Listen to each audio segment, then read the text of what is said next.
Okay.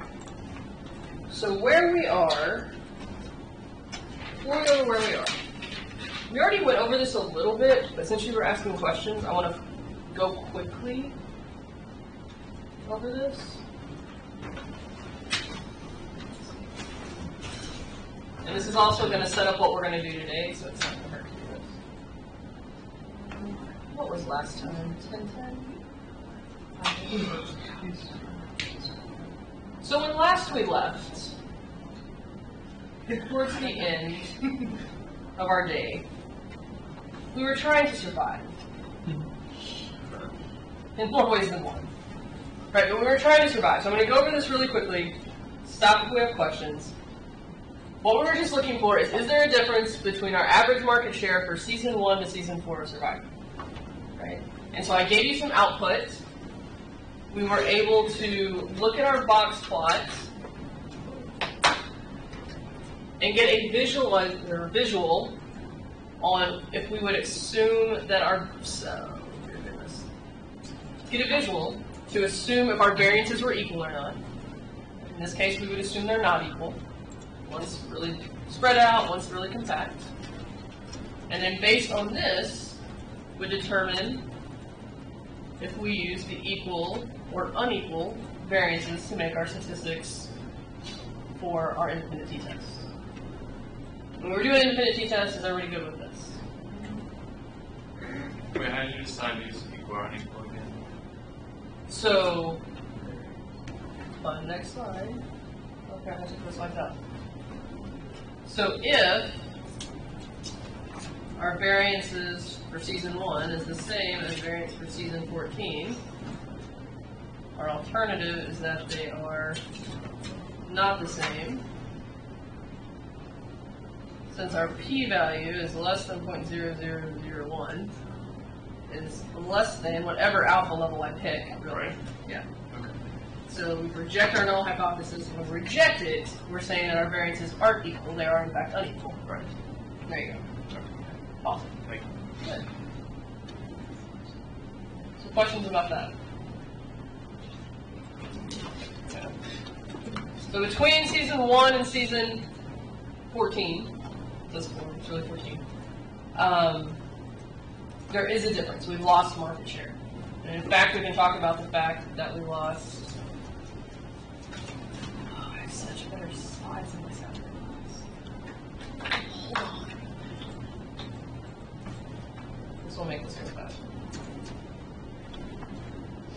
So you'll notice that lesson 9 and lesson 10 are all in one thing. So that's this week and next week.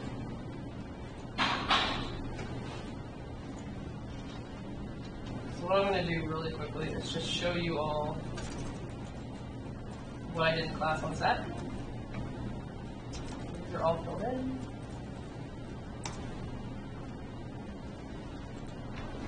And we can talk through it a little bit faster. This also may give you an idea as to what I'm expecting on assignment 5. Yes? Just a quick question. I think in both these season examples of the assignment as well as what we are doing, this is not a sample, right? This is the population. Yes. So does that affect anything? The fact that it's a population and not a sample? It does not affect anything as far as the math goes. In general, we probably wouldn't use the entire population. And I could have, instead of using all the episodes, I could have just taken a sample of the episodes and just looked at 7 of them instead of all 14. But I was just trying to get a little bit more data for you guys to play with. But yeah, in general, really what we're trying to do is, so you can actually look at the data.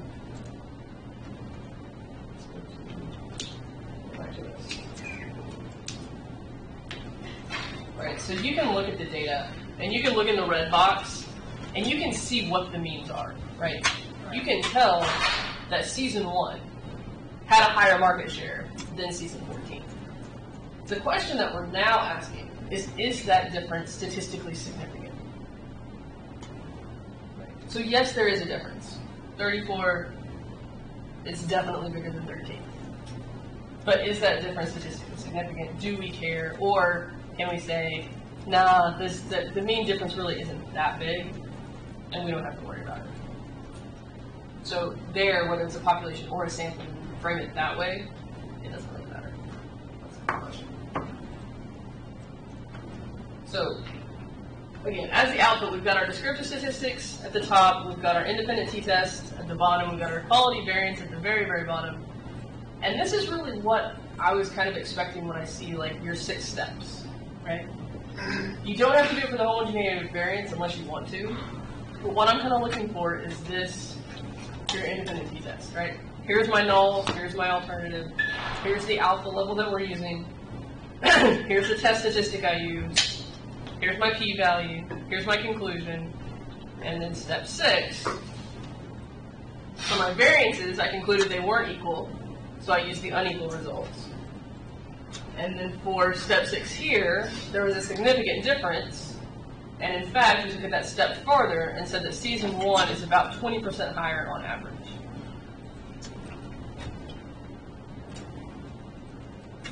Yes?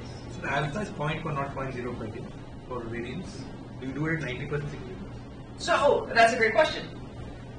And one I'd love to answer. So why would I have an alpha of 0.01 for the homogeneity of variance and an alpha of 0.05 for independent t-tests? What is the alpha level? What does it represent? Okay, mathematically it's a level of significance.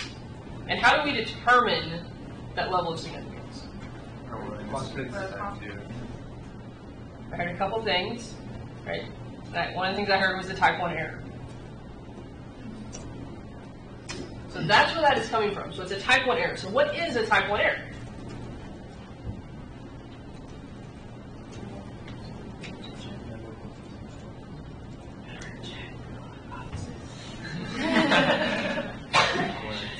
That's what you guys whisper. Did someone hear something? Right. So our type 1 error is I'm going to reject my null hypothesis when I shouldn't have. So what is my null hypothesis for my homogeneity of variance? I'm going to say they're equal, but I'm not going to do that, right? I'm going to reject it. So I'm going to say that they're not equal when really they are equal. Okay? So that in this case, for our tested homogeneity of variance, a type 1 error is saying that my variances are not equal when really they are. Okay. This is an assumption that we're making for our independent t-test. Okay. So in this case, let's look at this data. If I assume that they're unequal, but really they're equal, how big of a change does that have on my outcome? Right, ultimately, that it doesn't really change much at all. Okay, here, just for fun, let's go look at the next one. Type 1 error, I assume that they're unequal when really they are equal. There's no difference whatsoever. Let's do it about the next one. Same kind of idea, right? So when doing an assumption for the independent t-test, that homogeneity of variance, making a type 1 error isn't that big of a deal. The independent t-test is fairly robust against that, meaning that it handles it well. So I can have a larger, I probably would have been even comfortable with making a 20% type 1 error, because what's going to happen isn't that big of a deal. Okay. But if we go back, and I'm actually trying to make some decisions based on the market share that we've lost, and especially if I'm doing this from like last season to the current season and trying to like make some inferences about it, now maybe I only want to make a 5% type 1 error. Does that make sense? So there's a reason that the alpha level can change. In fact, maybe we don't want a 0.05. One of the things we'll talk about at the very end of class is people are starting to get to where even 0.05 is too big. Maybe we want it to be a 0.01 or 0.005. So just depending on the consequence, depends on how and what level we set for our alpha. For us right now, common practice, the default is 0.05. Other questions? These are the kind of conversations I want to have. So for comparing two means, not that big of a deal. So here I have an example of equal variances. You'll notice that they have equal variances, that it doesn't really have much of an impact on the test statistic at all. Okay. But here's a question. So here we were looking at, is there a difference between season 1 and season 14? Equal to, non-equal to. We're going to have some fun now. The question I want to ask now, was the average market share for season 14 greater than for season 13? Okay, so go with my green marks right now. Is the average market share for season 14 greater than for season 13? So when I set up my null hypothesis, my alternative hypothesis, do you agree that that's what it should look like, the one in green? Season 14 is greater than season 33? You okay with that? Okay. So the null hypothesis is the opposite of that. Is everybody comfortable with that? Okay, so just looking at it. So now here's my question. If we go back and look at our means, season 14 has a mean of 13. Season 33 has a mean of 6.6. Is 13 greater than 6.6? Yes. 13 is bigger than, I rounded to 7. 13 is bigger than 7. My hypothesis is going to make sense when I get a conclusion. But what if I changed my question? And I wanted to know, was the average market share for season 14, the first time they were in PG, less than season 33 the next time they were in PG? So I changed it. So I'm thinking, hey, we're going back, so hopefully we have a higher market share. Right? So it's less than. So then, look at my red right here. I've marked through it because it's bad. But if we change it, what is, I'll rewrite it. Down here at the bottom. Over here at the side, I guess.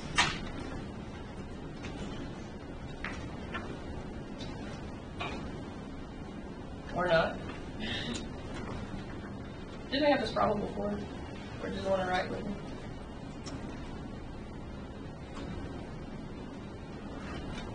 Okay. Instead, let's just look at the red. So the red has the mean of season 14 is less than the mean of season 33.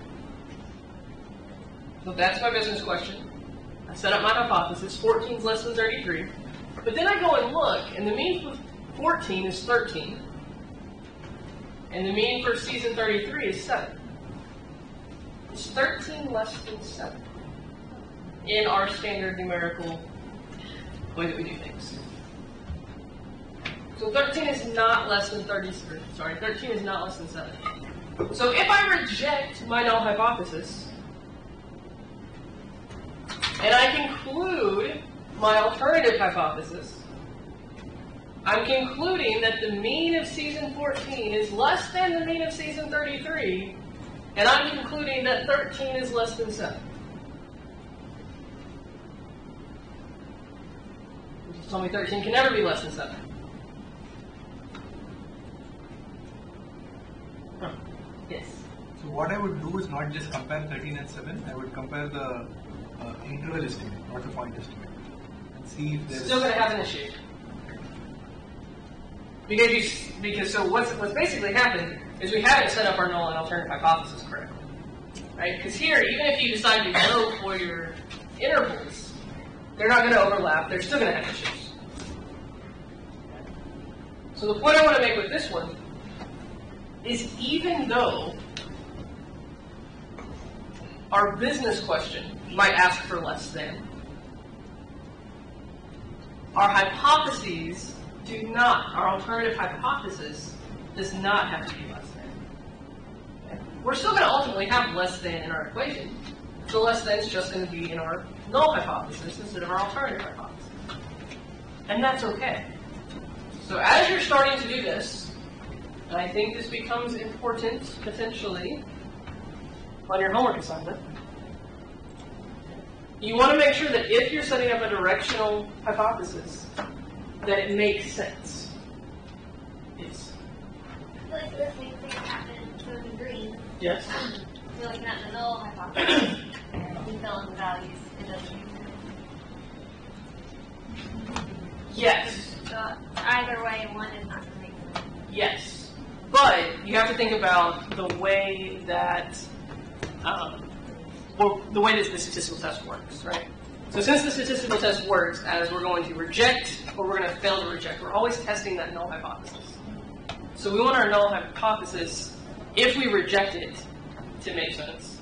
If we fail to reject it, then that's not going to work. So let's do it. Let's see what happens, right? So let's say we reject our null hypothesis that season 14's mean is less than season 33's mean. So then what we're going to do is we'll accept that 14 is greater than 33. As it is right now, all makes sense. Yeah. If we were to fail to reject, then we would be concluding that the mean from season 14 is either less than or equal to the mean from season 33. In this case, we know it's not less than because we can see, but it could be equal to. So it's not significantly different from.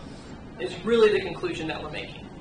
So our alternative is basically saying it's bigger than, and our null is saying that it's either smaller than what we're interested in or it's equal to. It's not significantly different from. So if we're going to reject our null, which is what we were trying to do, then we like the green setup better than we like the red setup.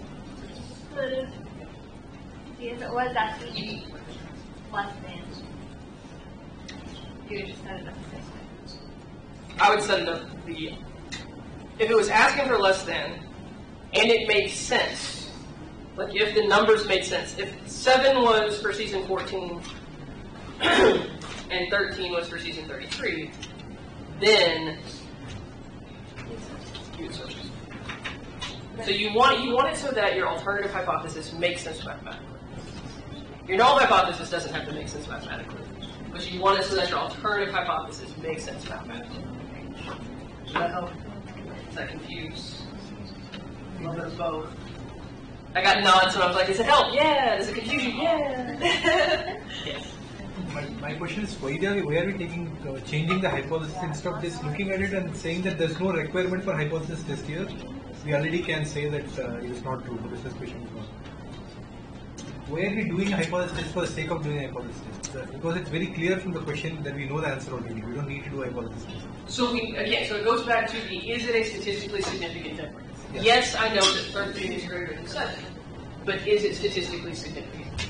No, I'm asking other question. If I'm asking 13 is less than 7, and we know that it is not right, then can't we just answer it immediately instead of doing a hypothesis test with the values reversed and then finally concluding what you already know?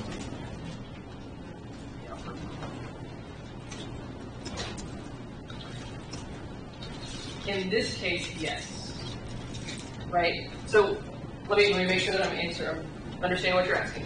So this question is, since our original business question is whatever, is season 14, is season 14 less than season 13? You could look at your descriptive statistics and automatically say no. Then yes, you could just stop right there. You wouldn't need to do a hypothesis test. However, if you are actually interested in, then I would reframe my business question. You could say, well, no, it's not. Then I would ask you, well, is it greater than? And then you would do that hypothesis test. So yes, you can, in some cases, you can just stop right there. But if I would have just asked you, is there a difference, and I didn't give you a direction, then yes, do the hypothesis test. Is that? Yes. Okay, so you said our null and alternative hypothesis make sense to our data that's available, but could you just change the signs for the red one and just reject the null hypothesis with the alternative? Is the alternative one? Could you do that? Right, yeah, so the red one doesn't make sense, right? So if you flip the signs, then basically you're asking the question, are they greater than? And then you're good to go, and you can answer that question. Yeah, that'd be totally fine. So here's where getting the business question, I know, don't you love, this is the weird stuff. Getting a business question to match with your hypothesis test. So if you're going to do this test, right, so SAS doesn't care how you set up your null and your alternative hypothesis. Doesn't care. The math is going to happen the way the math happens. What happens is at the end of the day, you have to make a final conclusion. And if you aren't paying attention to the conclusion, and we set it up one way, and we reject our null hypothesis, and you conclude that 13 is less than 7, then you've got an issue. So really the whole point that I'm trying to make with this very convoluted argument, apparently, is that you need to have some common sense and look at those descriptive statistics as well. If you want to make sure that your results, when you're finished at the end of the day, and that's why we do that step 6, makes sense. If it doesn't, then you need to go back and make sure that your actual hypothesis test is really getting at your business question. Yes? But if in this case, if the alternate hypothesis was instead of is 13 less than 7, if it was something like is 13 less than 12.5, I would still say it makes sense because it could not be, it could be statistically insane. Then 13 less than 12.5, when you get your answer, you're going to fail to reject your null hypothesis, most likely, and then everything will work out just fine. It's when there becomes a bigger difference and you start to reject your null, then you have to make sure that your conclusion makes sense. And you probably wouldn't necessarily catch it if you're failing to reject and your conclusion makes sense, then you probably wouldn't really matter. But it's when it does matter in the interpretation, then you have to go back and kind of think about, oh, how should I set up my test? Do you have a question? Yeah, you're good? Okay. Is this helping at all? Answering some of those. It's kind of making it worse. It's making it worse. That's cool too. No, that's good. That's good. So let's go with the big takeaway from the last 6 minutes. Big takeaway. Common sense. Make sure that your descriptive statistics match your hypothesis. That's really the big takeaway. Don't just say reject a null and move on. Make sure that your answer actually answers your business question. That's the big takeaway.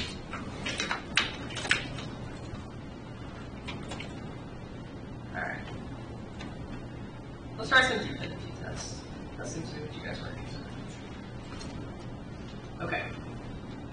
So, when we match one episode, was there a difference between the average market share for season 33 and season 34? That's my question. When we match on market share, was there a difference, when we match on episode, was there a difference between 33 and 34? Let's not use this time. Let's do this all by ourselves.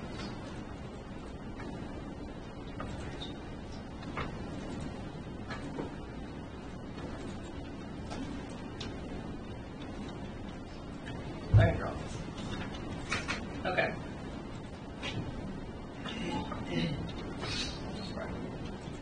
So you'll notice that there's nothing with a homogeneity test anymore. So why do we need to test for our homogeneity of variance on our dependent t-test? Yeah, it's a match set, right? We just have one group really, and so we're good to go. So now we have our null hypothesis that the mean of, so if we look here, we're looking at season 33 versus season 34. And are they different? So we have the mean of season 33, the mean of season 34,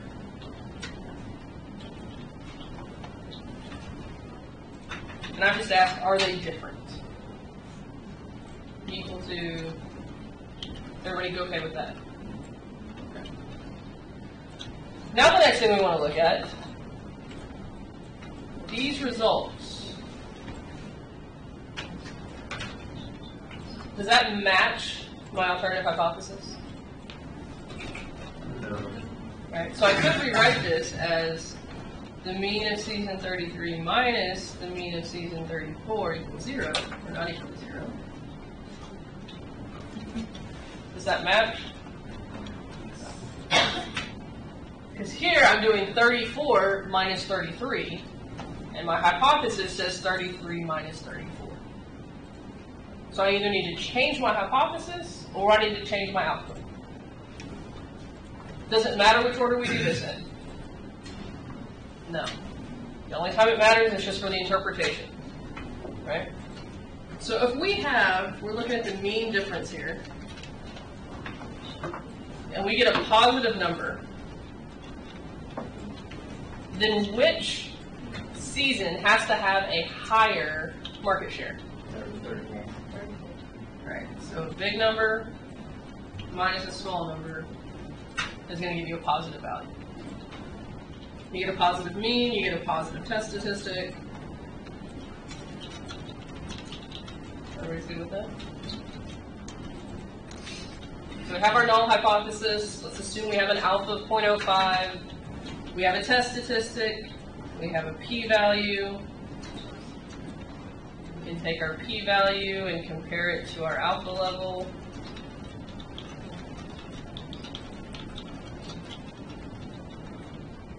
And what can our conclusion be?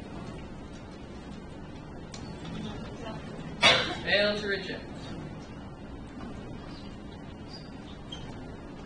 Our null hypothesis. So, the market share between season 33 and season 34 is the same. What questions do you have? Dependency test. We've matched them on episode. So that's why it's dependent. For that, would we want to change our hypothesis just so it's consistent with Yeah. the alpha? We make it 34, 33, yeah.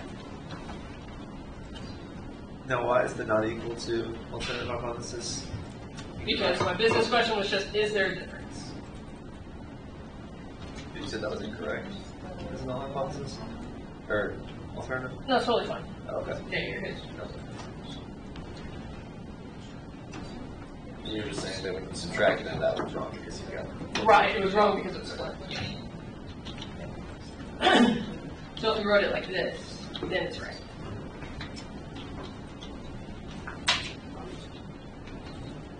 So do you have questions about dependency tests? What other questions do you have?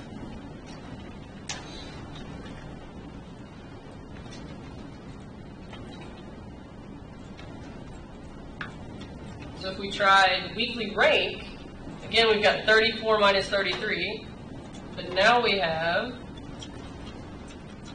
a negative value. So which season has a higher value? Okay, so here we have a small number minus a big number. That's how we get our negative. So we've got a negative mean. We have a negative test statistic. Okay. So here, our null hypothesis is that 34 is the same as 33. Our alternative is that 34 is different than 33. Again, you can write this either way. You can have it like this, or you can use a subtraction.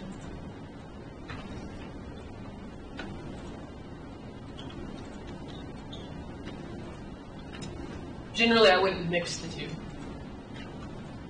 So I should probably write it.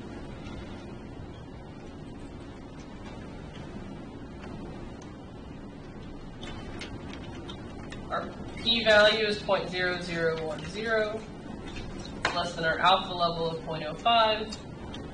So what conclusion can we make here? Reject our null hypothesis. So here when we talk about weekly rank, are big numbers better or are lower numbers better? Lower numbers are better, right? You want to be ranked number 1, not number 10. So in this case, do you want to be the small number or the big number? The small number. So season 34 is actually ranked higher in the rankings than season 33.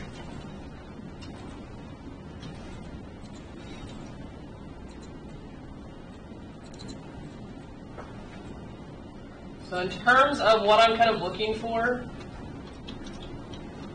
as far as the writing goes, because that was one of the other questions, I have this split on 2 slides, but this is basically kind of what I'm looking for. So I've got an introduction. It's not very big. This is where you have a lot of your descriptive statistics. All right. Give me the background, the big picture. All right. So kind of set the stage. It doesn't have to be a lot. People don't read the introduction. Okay. I don't read the introduction. Maybe you guys do. But like people, you know, when you're looking at a web article, they'll have like 3 paragraphs of introduction and you read the first one, and then you kind of skip and scroll to figure out where the numbers are, where the bullet points are, where's the highlight of the article you wanted to read. Then I have a few main points. Those are the bold points. And you can bold it, italicize, underline, use whatever formatting, color. You know, it's up to you however you want to format it. So you just kind of have a little bit of an introduction. You'll want some insights. Write those somehow. And then you'll want a conclusion at the end. Alright? Don't just leave me hanging. It doesn't have to be long, but you know, a sentence or two of conclusion. Have fun with color. Have fun with bold, italicize, change the font size. If you want to add visuals, that's totally fine. You have a page to tell me something cool about the Big Bang Theory. Yes. For the assignment, you just given season 1, 10, and 11 Yes. viewership for numbers. Uh-huh. But that won't be regarded as market share. The market share is like in total this thing, how many of them went for this, how many of them went for... So the data that you have is just viewers. You can get on Wikipedia and find the market share if you want to. I was about to ask you that. Mhm. Can we go outside what's given to us, say that, yeah, this... Yes, that's actually part of like task 4. One of the things you can do is you can either go fill in the data with more seasons, or you could add viewer share, there's market share ratings and weekly rank. Like Wikipedia has this all on a page. And you can, have fun at it. In fact, if you look on the Excel sheet, I gave you a link to kind of where I found some of the data. Does this help with kind of what I'm expecting? Yeah, it does. Just a page intro. The other thing that'll help you probably with what I'm expecting is check out the rubric at the bottom of the page. It's exactly what, I mean, it really is. It's a point for an introduction, it's a point for a summary, it's a point for the independent t-test info, it's a point for the dependent t-test info, it's a point for style, and a point for readability. There's a problem we have in integrating the other data because the data which is given in the data set is not consistent with the data in the Wikipedia article. The mean in the Wikipedia article is for season 11 is 18.63, whereas there is not even a single episode with more than 17 in the data set. So there is consistency. Then that's going to be a Wikipedia thing because I got the information off of Wikipedia. Even in your question, you have quoted Forbes' article saying that the average was 18.63 for season 11, but the data set doesn't have anything of above 17 million. All right. Next part that you can add to section 4 is tell me all the way why this assignment doesn't work so I can fix it for next semester.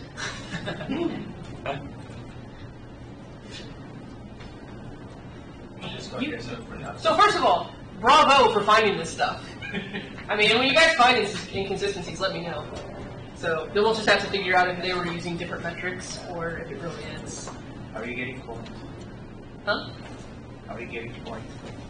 Yeah. If you do number 4 and task 4, instead of doing one of the things I labeled, you can tell me what's wrong with it, and that's a fix it. That's good. All right. How are we feeling about assignment 5 now that we've spent an hour? I hope it wasn't totally a waste of time. No. A little waste of time, but not a total waste. Okay. What was I actually going to talk about today? Where we are. Okay, so this will work. So I'm going to introduce the wonderful analysis of variance. We'll do an example, and then we'll take a break. So how many of you are familiar with the wonderful analysis of variance? Done it all the time, loved it, it's the best thing ever. Okay, maybe not that far. Done it once or twice when I absolutely had to. Okay. I'm a huge fan of the analysis of variance. Okay. For you SCAN students, you get to spend an entire semester learning nothing but analysis of variance in experimental design. Great class, so much fun. So what I'm going to introduce you to today, or reintroduce some of you to today, and then what we're going to dig into next week is just like the baby ANOVA, the intro ANOVA. Now there's still a lot to it because it's awesome. We're going to hit like level 1. Next week we'll hit level 2. If you would like to take an experimental design class, you hit like level 10. Awesome. Some people are like, yes! So they're like, alright, so really all an analysis of variance is, it's an independent t-test on steroids. Not steroids, I have to say steroids. It's an independent t-test that does really cool stuff. As a matter of fact, once you learn the analysis of variance, you really never have to do an independent t-test again. So we teach you 1 sample and 2 sample, and this will let you do it, compare as many sample means as you want to. Okay? And in that as many sample means as you want to, that does include just 2. Okay? So the way the analysis of variance works, we're going to focus on what we call a one-way analysis of variance. We're going to have 1 dependent variable, 1 analysis variable, and 1 outcome variable, 1 thing that we're measuring. And we're going to have 1 classification variable, 1 grouping variable. So 1 independent variable, 1 dependent variable, and you can use any word you want to describe independent and dependent. The way the null hypothesis works is it's just that as many means that we have, they're all equal. Okay. So if you wanted to write it out in English, which you're welcome to do, our null hypothesis is just that all means are equal. So how do you think we should write our alternative hypothesis?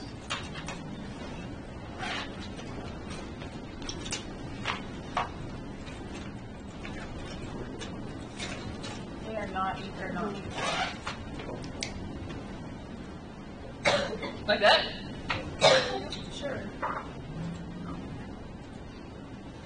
So if I write it like that, what am I saying? What's my null hypothesis or my alternative hypothesis? None of them. One is not equal. None of them are equal. So at least 1 is not equal. Right. So would it be okay? So maybe 2.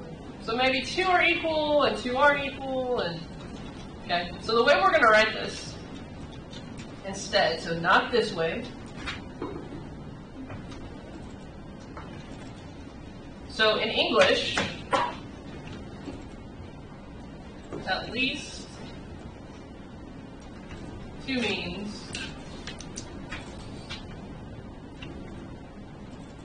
aren't equal.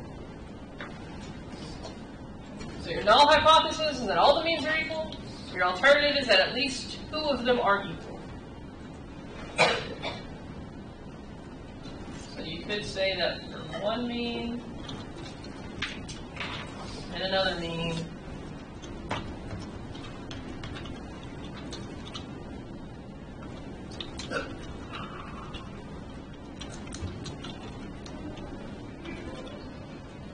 I'm very happy if you just write it out in English. Totally fine.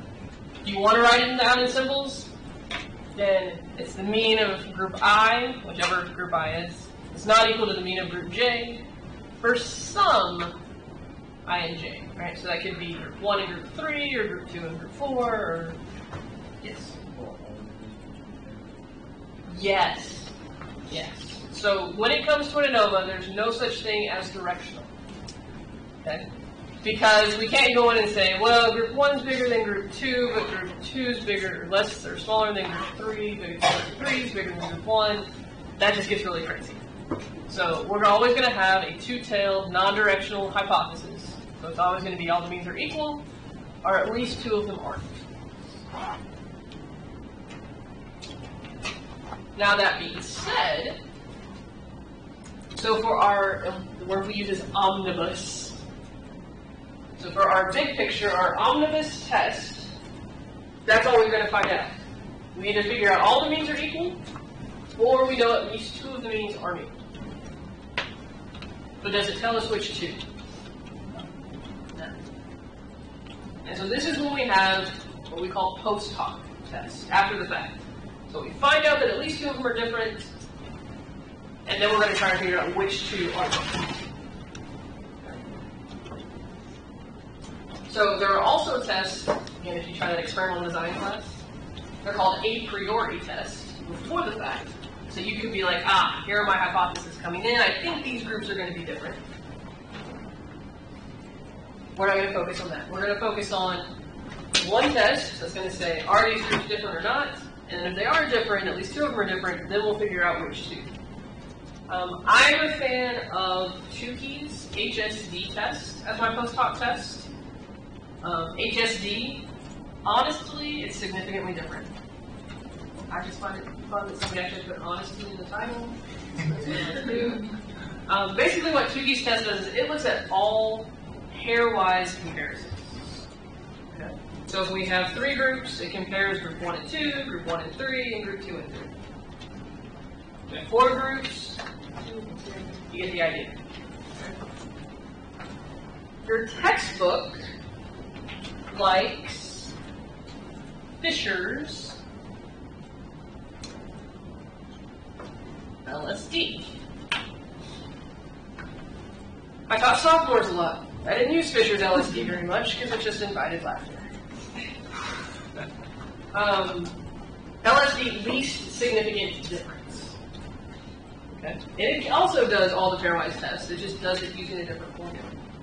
So Fisher's actually uses a t-test and the t-distribution to work with it. Tukey's uses a different distribution that I'm not going to get into. We're just going to assume that it's nice and happy, and it works the same as any other distribution. It's actually a Q distribution. So hypothesis testing. We're going to look at analysis of variance, and we're going to follow up these post hoc tests. In SAS, we'll just do an example in SAS. Yes. Wait, what does the one-way ANOVA mean? What is the one-way then? The one way is just that we have one independent variable. Alright, so we can also do a two-way ANOVA that has 2 independent variables. We can do a factorial ANOVA that has 2 independent variables that has a crossing interaction effect. We could do a MUNOVA, which is a multivariate analysis of variance, which can have multiple grouping variables and multiple dependent variables. Sorry, I asked. But yeah, so that's kind of the thing, yeah. So the one way is just that it's going to be one sample, or sorry, it can be as many samples as we want, but it's just going to have one independent, one grouping variable. So that's the one way part. We will, next week, I will introduce you to the concept of factorial ANOVA, just so you can see how it works. that will actually be a bonus point for your assignment. So I'm not going to require that you do a factorial ANOVA. But if you want to extend yourself, then you can try that. So with an ANOVA comes an ANOVA table. And we say for a completely randomized design. So when you reach section 13.1 in your book, it starts to talk about experimental designs. And this is where and why we actually have all the statistics, right? We started doing all these experiments, and we had to figure out a way to figure out if this fertilizer was better than this other fertilizer. And so completely randomized design is exactly what it sounds like. We have completely randomized who went into which group. So does that sound like an independent t-test or a dependent t-test? An independent t-test. So this completely randomized design is just like an independent t-test. Okay. We have sources of variation, right? So things that can be different. We can look at the difference between the groups, which is our treatment. And we can look at differences within the group, which is also called our error. So if you look at different textbooks, they may use the terms between and within. This text uses treatment and error. And basically what this table does is it kind of gives you the big key points that you need to get to your ultimate test statistic.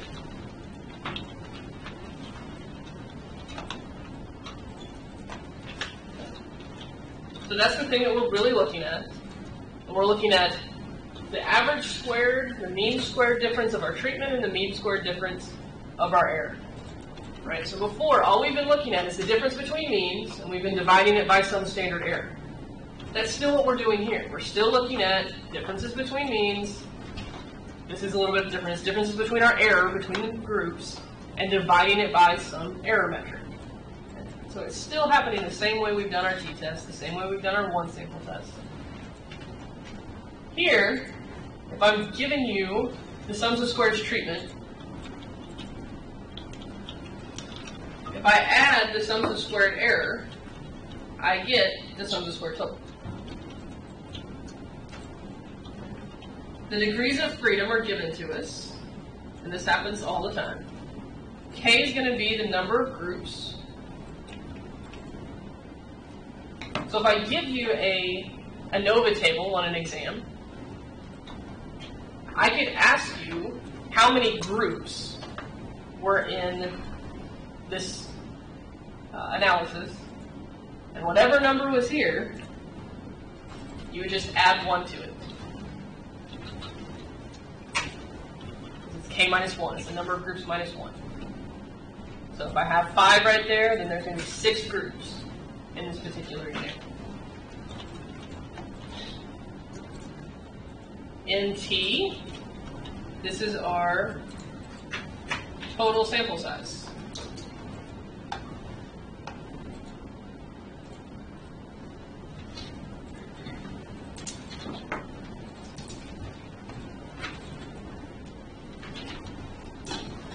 And if I take the sums of squared for my treatment,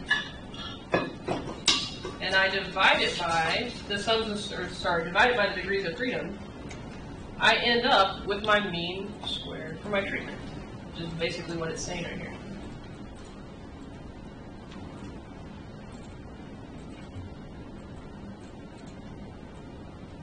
And then, if I take my mean squared error and my mean squared for my treatment, and I divide these two values, I get my f-test. So ultimately what we're trying to do is get to that f-test statistic. And this is just a table that kind of gives you all the little pieces to help you along the way. So you add up and down, you divide across for the first step, then you divide up and down to get your f-test. So if I gave you some values, could you fill in the blanks?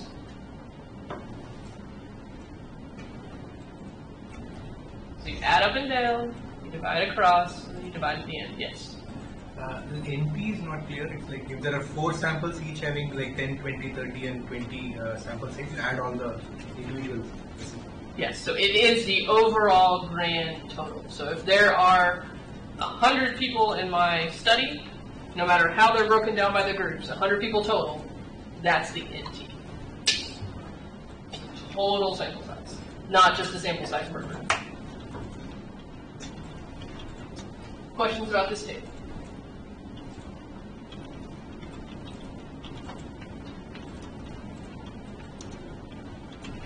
I couldn't help it. I had to go back to Survivor. I had to finish it.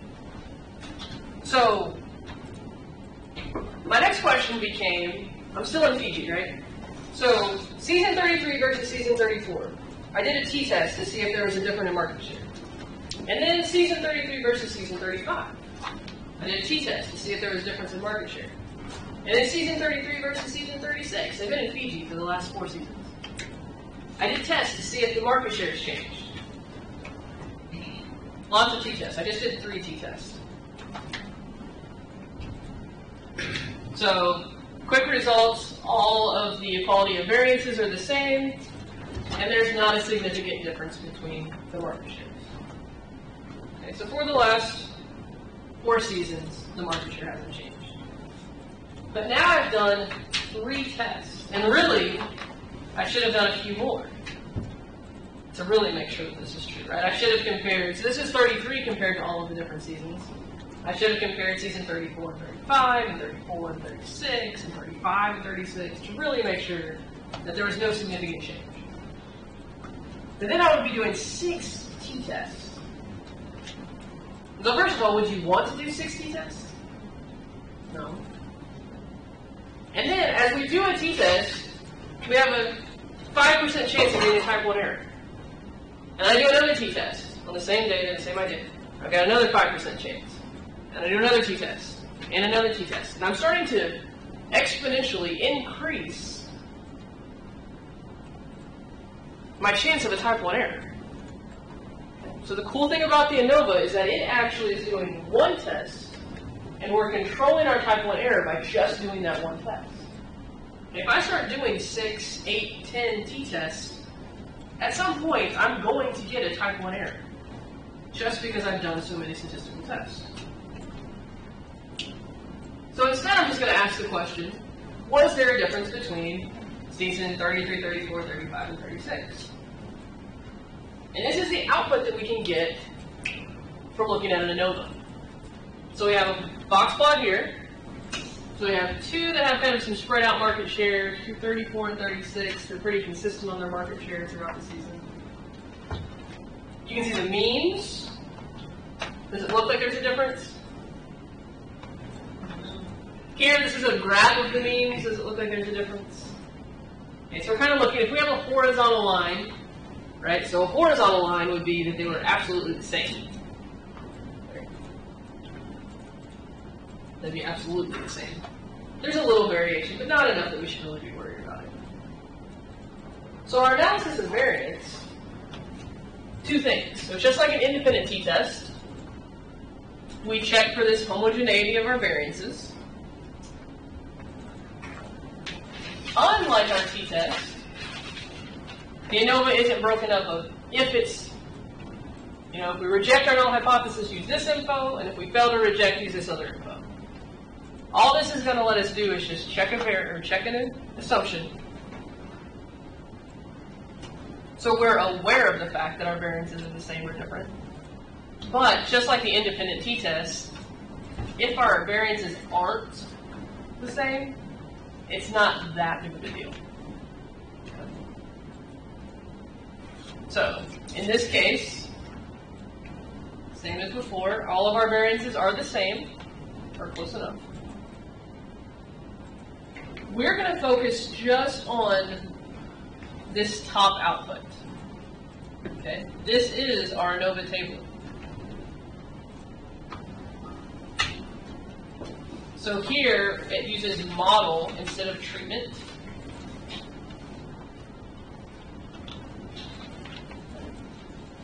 And it has these 2 swapped. It doesn't really matter which one, right? But we have sums of squares, we have degrees of freedom. If we take the sums of squares and divide it by the degrees of freedom, we get the mean squared. We take our 2 mean squares and divide it, we get our F value. and we use that F value to calculate our P value. Okay. This is our test statistic.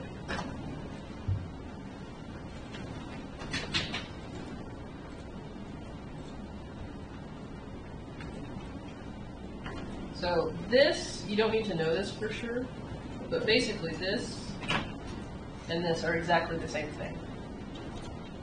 Okay, so when you see those F values and you see that they look the same, they are actually the same. And we'll care about this next week. Yes? What's it? Sorry, what's the difference between the two? So the homogeneity of variance is testing, are the variances for all the seasons the same? Okay. Yeah, let's actually have season, whatever. Here, we're actually testing, are the means the same?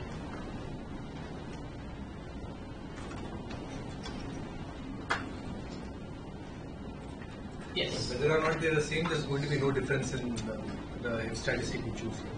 There's only one statistic. Right. So all we're going to be able to say is they're all the same, or at least two of them are different. But we don't know which two. So here, we're going to fail to reject our null hypothesis, so we can actually conclude that they're all the same. No. So here, this is what I actually was going to have against this thing. So our homogeneity of variance, we have our one-way ANOVA. Our variances are equal, and ultimately there's no significant difference between these four seasons.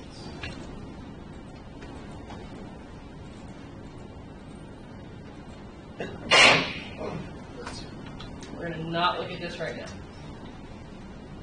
Okay. This is the test for Tukey's, but since we don't have any differences, there's no reason to go forth and figure out, well, which ones are different, because we just concluded that none of them are different. The focus of this A6 is going to be, can you communicate it to somebody who doesn't know stats? So we'll think hospital administrator will make the assumption they don't know statistics. They know means and stuff like that. They know 6th grade statistics, but they don't know what you know. How can you explain the solution to them? I'm not even going to have you write an appendix. If you want to write an appendix, great. If you don't, that's fine. It's all going to be tied into one. Can you convey your information? Nice and clear. How's that sound? Okay. So yes, now A6 will be posted with that done. All right. So real quick, how do we do an ANOVA? So if you want to follow along, if not, I'll put this stuff up here and there.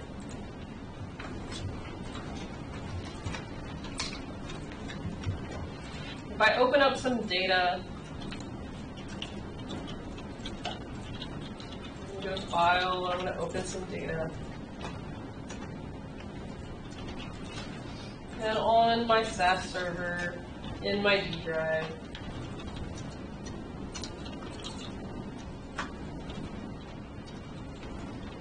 in the 5503 folder, in the shared documents and data sets. At the very end, there should be survivor ratings.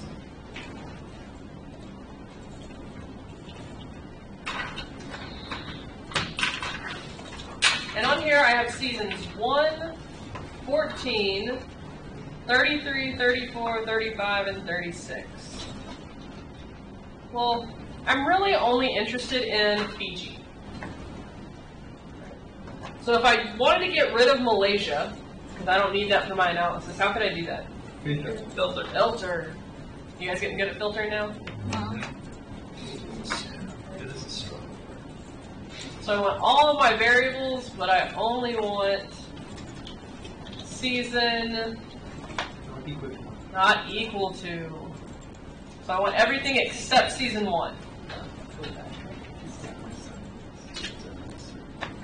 So I could say season 33 and 34 and 35 and 36, or I could just say it's not equal to season 1. You guys know that there's the and or the or right here. Alright, so I'm going to have the seasons that are not equal to 1. Okay. So now I have a new data set, and it's all about feature.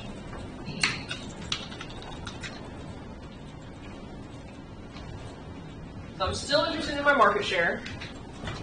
So now I'm going to analyze. And we've been doing ANOVA, and we've been going to t-test. Now we're going to take a step down and go to one-way ANOVA.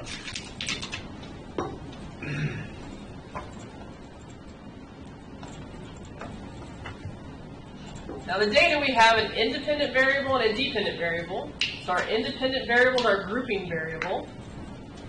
Our grouping variable is going to be by season. Our dependent variable is going to be our outcome variable, the thing we're looking into. We're looking into the share. Then I'm going to go down to the test. We have 4 different checkboxes here. The test for equality of variance, there are 3. You can use all of them for different reasons. I prefer the Levine's test. So if you kind of hover over the box, it'll tell you, so the Bartlett's test is a test for equal variance. It computes an accurate type 1 error rates when the distribution of the data is normal. So assuming that we have normally distributed data, the Bartlett's test is great. But then somebody realized that, you know what? Data isn't always... let's do this one next. Levine's test. The data isn't always normally distributed. So here, this is Levine's test. It's our standard homogeneity and variance test. And then Brown and Forsythe came back and they said, you know what? Levine's is great. However, if our variances are really different, then maybe you want to use our test. So as long as the variances are pretty similar, Levine's test is great. Brown, Forsythe does a little bit of tricks. So everybody just, I don't know why guys in statistics just want to get their names on things. They're like, oh yeah, I can do better. And they put a tweak on it. I can do better. And they put a tweak on it. So for us, we're going to use Levine's test. And that's going to be our test for our homogeneity and variance. Next, we have the means test, and this is going to be our post hoc test. And there's a bunch of them you can choose from. And again, if you take that experimental design class, you get to learn what all of these mean. I'm going to focus on Tukey's test.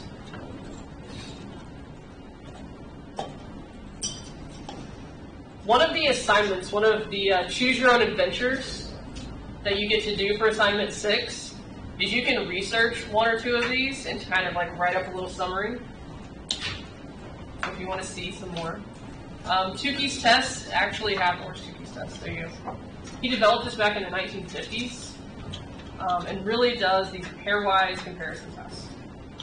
Okay, so we're going to use that. Breakdown. I don't do a lot with the breakdown. It just basically is you can add statistics for your variables.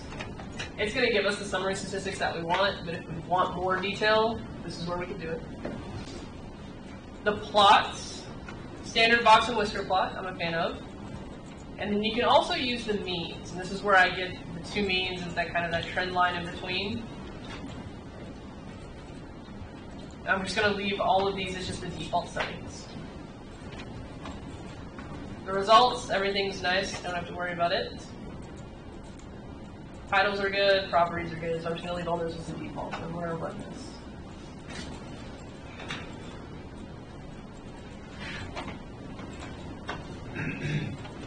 Got the stats going on in the background. And you get a lot more information than what I put on my slides.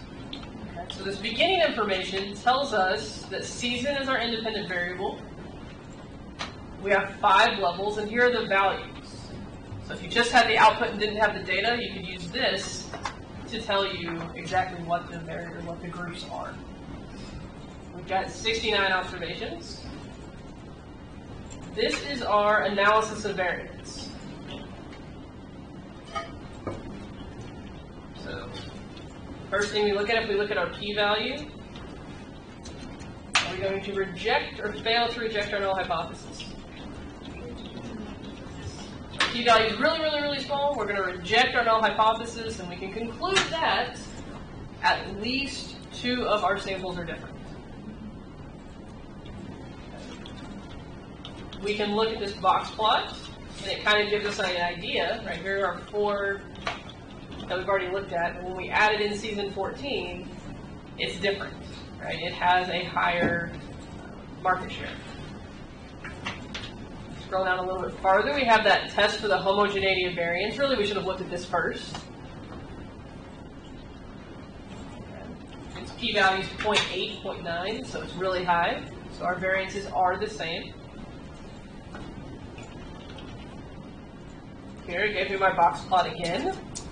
Sometimes when you click, it gives you multiple things. It gives you the same thing multiple times, and you can just scroll through it. Why is there not an actual box around too? Because so many of the values are the same. So if we actually went and looked at the data, you're going to see that there's a bunch of them that are right here. So we have 1, 2, 3. We've got 4 data points. But then all The other 10 are all right there. Okay. Okay. So that's just very clustered. Yeah, that's just an artifact of the fact that the variance is there. Okay. Gotcha. So then we have our means that we can look at. So we already knew that it was 6.5 to 7 for the last 4 seasons. But then we have that 13.5 for season 14. Again, it gives us our box plot. I don't know why it gives us the box plot so many times, but it does. Okay, so far we figured out that our variances are equal, and we figured out that at least 2 of our means are different. So then the question becomes, well, which 2?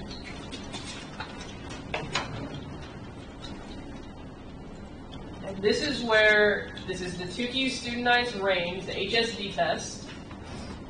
It tells you this test is controlling type 1 experiment-wise error. So basically what that says is it's controlling for, it's actually shrinking the alpha level that it uses for this test. So because it's doing so many paired t-tests, it realizes that we can inflate and we can wind up with a bunch of type 1 errors. So it actually controls for that. So what we're interested in are all of these stars. So here, the comparisons are significant at the 0.05 level if they have those asterisks behind it. And they're what you'd expect. It's season 14 compared to season 34, 14 compared to season 33.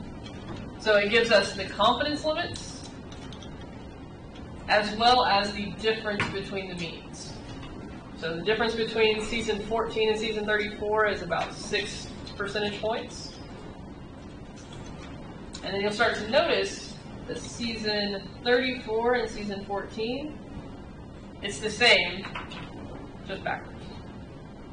Season 33 and 14,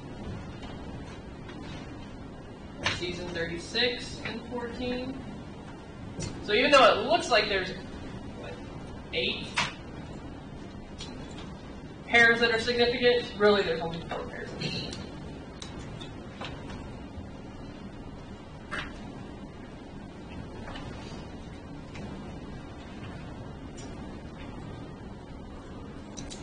You guys have any questions about that?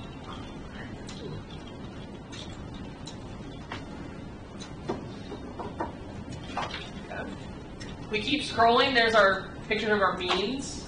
There's the 4 that were grouped together, and then the 1 that's much higher.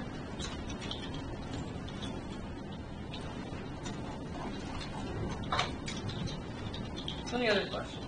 Any questions?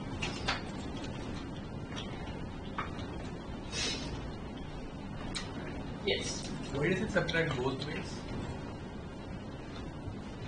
Reason, logic behind it, just that it does. The logic behind it is just that it's a pairwise comparison. So if you're looking at the difference between season 14 and 34, it's a positive 6.4, and if you look at it between 34 and 14, it's a negative 6.4. It's just an easier way to display it. I don't know why. So you would think you could just do it once, but just for the output reason, it just does it both ways. But speaking of this output, here we're comparing, what, 5 groups? What if we only had 3 groups? Okay, so I'm going to go back and I'm going to modify this task.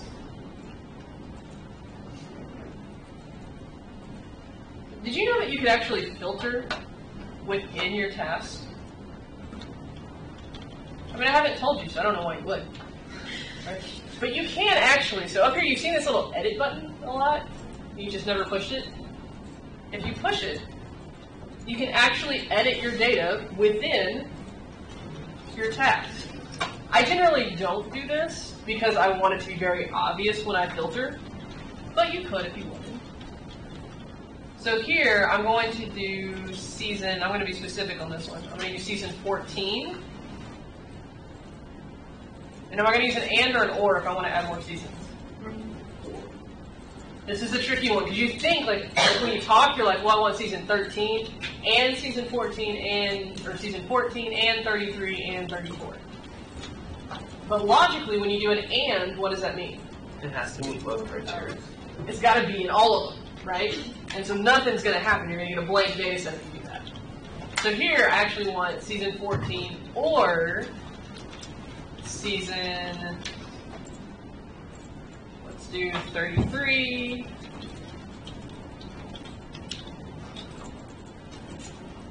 Or let's do season,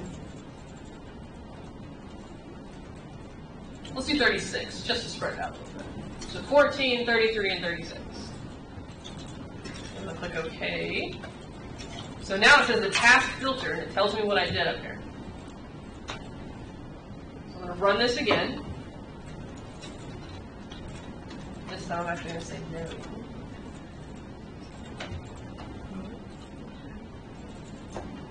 And so now I have 3 levels, 14, 33, and 36. I've got 42 observations. There's still a significant difference, which I would expect, because I still have season 14 in here. But what I wanted to show you was, if we scroll down to our Tukey results, this looks different.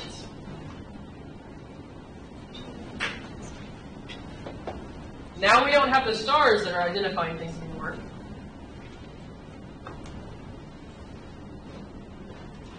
Now it says means with the same letter are not significantly different.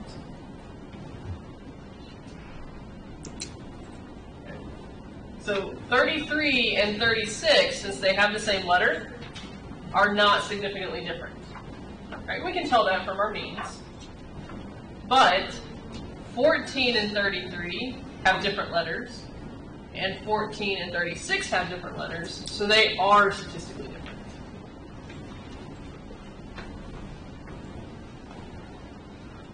It's not hard to read.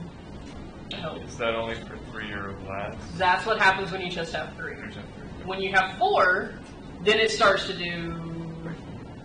Stars. I don't know what 4 does. Let's find out. Let's modify our task. We'll edit this. We'll add in 1 more season.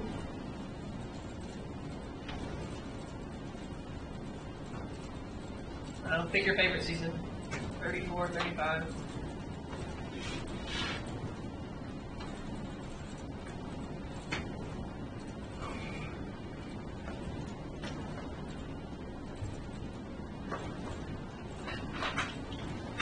I'm just going to the part we're interested in.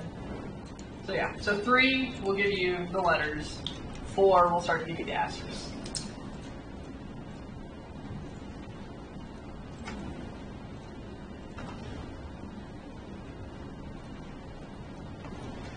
Questions? You feel like you could do this?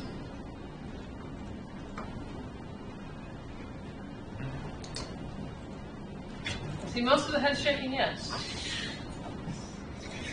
Well, let's see what I have next on my slides here.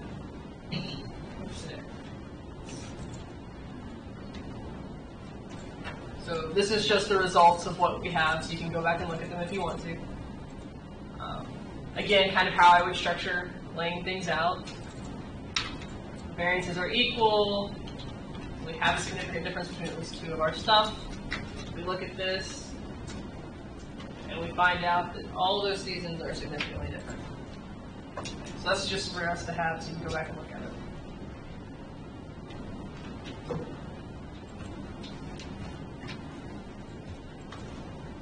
Alright.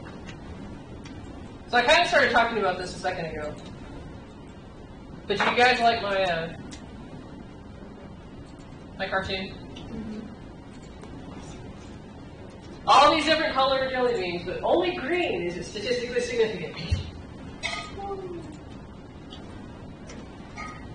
So this kind of illustrates the point of, if you run enough t-tests, you'll find something that's statistically significant.